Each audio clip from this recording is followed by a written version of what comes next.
So, good day everyone.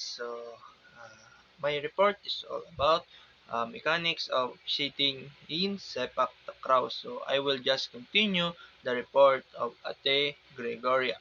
So, she discussed about this, briefing, inspect current equipment, team technician, then warm-up monitoring, then outdoor during the game. Yan. So, I will just continue the number 4. So, yun. Communications. Communication. Maintain clear communication with other officials through hand signals and verbal clues. So, mali lang ang spelling. So, uh, ma- magagawa natin to by siyempre kailangan nating malaman din hindi lang kaya merong sa isang ano kasi sa isang laro sa during the game is merong mga hindi lang isang referee. Meron yang dalawa or tatlo, 'di ba? So by that is during the game magtitinginan sila kung tama ba yung kung yung nakita niyang isang pagkakamali or yung parang ginawa ng player is titignan niya rin sa iba. Then, kung nagkatugma sila is, ayun. So, kailangan nila ng communication para malaman din kung hindi lang isa, kundi dalawa yung makikitang proof na ayun, kung nagkaroon ba talaga ng problema, gano'n. Then, address any disputes of protest quickly and consulting with other official necessary. So, communication is important in during the game, no? Kasi without communication, medyo magkakagulo talaga. Then, let's move on to the next one. So, managing the game flows. Keep the game moving smoothly by minimizing delays and ensuring timely resumption of play after breaks. So, and monitor behavior of players and coaches addressing any unsportsmanship like conduct. So, during the game is kailangan din talaga natin na i-maintain yung pagiging maayos, 'di ba? Yung pagiging maayos ng game, pagiging um, kagandahan ng flow, 'di ba? Kasi may mga rules din kasi tayo during the game.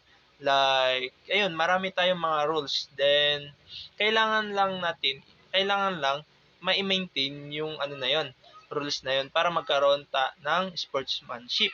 Then, para iwas na rin sa gulo. So, yun nga, keep the game moving smoothly by minimizing delays and ensuring timely resumption of play after breaks. So, yun lang. Then, let's move on to the after the game. Then, so number one, final score verification. So, confirm the final score with the scorer and ensure both teams acknowledge the result. So, after the game, syempre, uh, kailangan mo ng ayusin yung final score bago i-submit ng referee sa dun sa mga ang tawag ba dito? Yun. Basta yun. Then, yun nga, kailangan din ma-acknowledge ng bawat team yung naging result ng laro. Para, ay, alam mo yun, kapag nagkaroon ng, kunwari, may mga sa halimbawa na lang may isang score na hindi naipasok ganito ganyan, nagkaroon ng reklamo. So siyempre, kailangan 'yun mapag-usapan din. Then address any protest of issues raised by the teams referring to the rule book if necessary. So yun nga tulad ng sinabi ko sa kanina is kailangan din nating i-acknowledge yung bakit nandito na tayo. Number one pa lang tayo, Lodi. So, address any protest or issues raised by the teams referring to the rule book. So, kailangan din nating as a referee, di ba? So, mga taga-rules, 'di ba? Kailangan din nating asikasuhin yung mga bakit mo pindot mag-isa? Wait lang, sorry for So, yun nga tulad ng sinabi ko kanina, bakit napunta siya dito? Sorry, sorry, sorry. Ah, no. Number one. So, yan.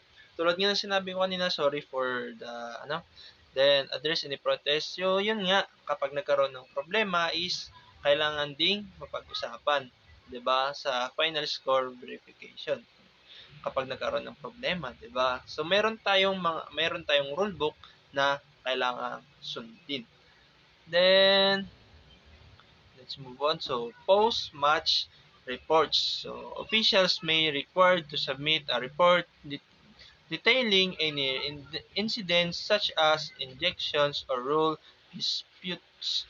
So, include observation on the game's conduct, including any issues with player behavior or rule enforcement. So, so after the game is doon na malalaman talaga kung nagkaroon ba ng mga errors yung mga players, 'di ba? Kung yun, kung uh, the official may be required to submit a report detailing any incidents such as injections or rule disputes. So, ayun nga, after the game is dun malalaman din talaga kung ano yung mga naging errors ng mga players, di ba? So, yung mga naging mga issues, ganyan, yung mga naging behavior nila, then yung paglabag sa mga rules, ganon. So, after the game is dun na talaga mapag-uusap-usapan. Gets? No, let's move on. Bakit nagulo ka na? Yan. So, debriefing. So, debriefing conduct and debrief with the officiating team to review the game, discussing any challenges or learning points. So, provide feedback to each other to improve future officiating performance. So, uh, yun nga, after the game din is kailangan mo munang uh, kailangan mo nang i-debriefing yung naging result ng laro. So, yun nga, kailangan mo provide ng feedback para, ayun, kung naging tama ba yung pagiging pag-officiate mo. Ganon. So, kung naging maayos ka ba, ganon. So, kailangan mo ring magkaroon ng feedback. Diba? Kung tama ba yung tama ba yung mga nasabi mo, ganyan. So, yung mga galaw mo doon is ano ba kung nag-improve ka ba, 'di ba? So para mas alam mo 'yun, para mas matuto ka pa kumbaga kung kumbaga ganun. So let's move on na.